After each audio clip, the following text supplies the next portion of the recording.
taking responsibility for yourselves, and there are some things that you cannot change, and that you've got to live with those things, but that there is really a final kind of truth that lives within each of us, that is the one that really you're attending to on a regular basis. What is that? So that you can do at least two things. One is be, as you have mentioned already, is be compassionate with yourself, so that you're like, oh, I'm not such a simple human being. In fact, there is a huge amount of complexity within me, or I'm talking about us, obviously, but within me as a human being.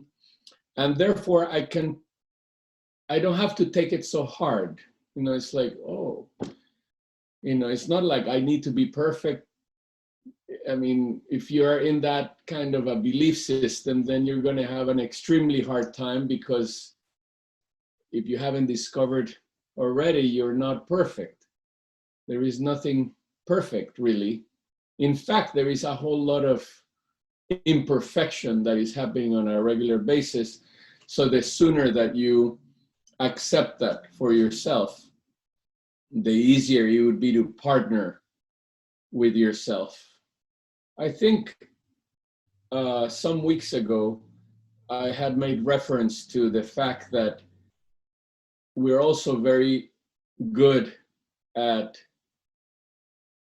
convincing ourselves of things that are not true about ourselves. I think, Alexandra, you were referring to that a little bit, like what are the non-negotiables? And sometimes we go through many years trying to convince ourselves of something, but in fact, we're not in alignment with whatever it is that we're trying to convince ourselves about.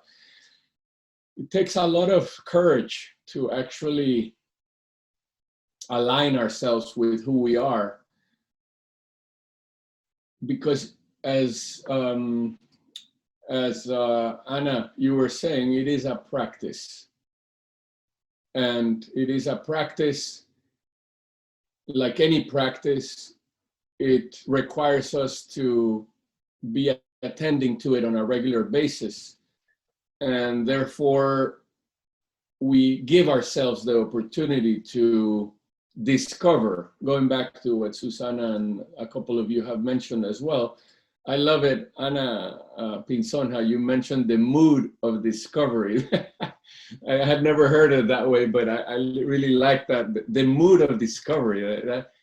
That seems like, I don't know, either a song or a dance or something that I want to participate in. I want to go into the mood of discovery. But anyway, thank you for sharing the words as you authentically feel them. But going back to what I'm saying, discovering ourselves as a practice gives us, I think, a sense of freedom to not have to be anything, really. It's just be you. And sometimes we're highly conflicted within ourselves, and sometimes we're clear, but it's simply the practice. It's really a beautiful practice of meeting yourself. I think also Mabel, you mentioned, just want to say your words, the being deliberate of being yourself, and how you are finding that almost like a home. I heard something like you're finding more of a home within you. And when we speak in our community about being who we are, so that we can create impact through that authenticity, right? Well, being who we are is a practice that requires attention. And Jeanette mentioned that she and I have been partnering through 1 year, a little bit more now, for this community. And you mentioned, Jeanette, mirroring.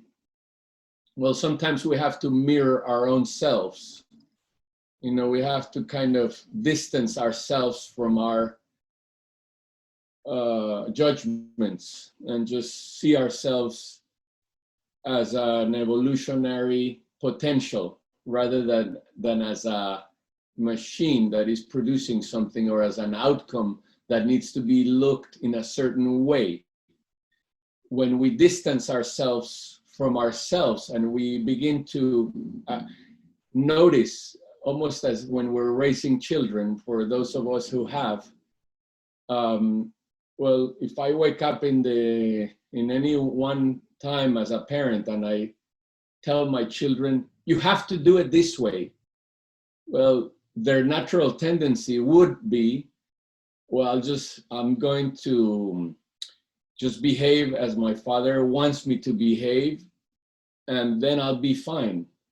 And so many of us, I think, have bought into that message of like, our society wants us to be a certain way, so therefore we are going to meet those expectations, and if that happens, then we're going to be fine.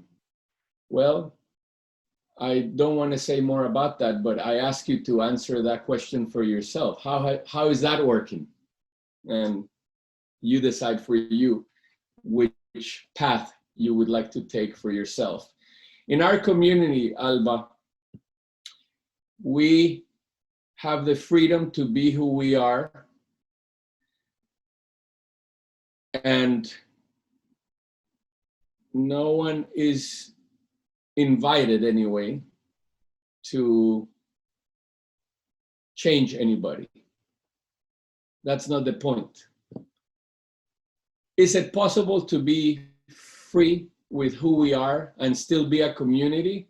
Well, we'll see. I have to say we'll see. And the reason I say we'll see is because every time we meet and every time we do anything, we have an opportunity to say, is this real, or is somebody else trying to trick me now? Because we're used to being tricked. In fact, from the moment we're born, we go into these dynamics of relationship, wondering, is this real? Or are they going to turn on us at any moment? Well, the more we're together, the more you have the opportunity to see for yourself. We have another opportunity to decide if we want to be in relationship or not. And that's why also building a community requires, at least from where the point of view that we're talking about, it requires both your own looking at yourself so that you can emerge within relationship as a person who is truly partnering. A person who is truly partnering means that they're doing their own personal work. Otherwise, who are you partnering with? If you're not partnering with yourself, then who do I partner with? I don't need you to partner. I don't need you to confirm me. I'm the one who confirms me. I don't need anybody else to confirm me. But if I am confirming me, in other words, confirming is an interesting word, but like honoring me regardless of any judgment. I'm just honoring me. I'm confirming me. I am saying yes to me on a regular basis. So therefore, I'm not waiting for somebody else to do that for me. That's not their job. So in this community, Alba, we don't try to convince anybody of anything. And fortunately, I've had 30 some years of this question. How do you do that? So I've learned a couple of things, and I always say, the best that I know, this is what I will share, but that doesn't mean that I have any truth of any sort. I just communicate what I understand. But you have to find your own truth. And I serve the community as a humble holder of the space, so that you can actually develop the courage to live your life, the one that is truly yours. So with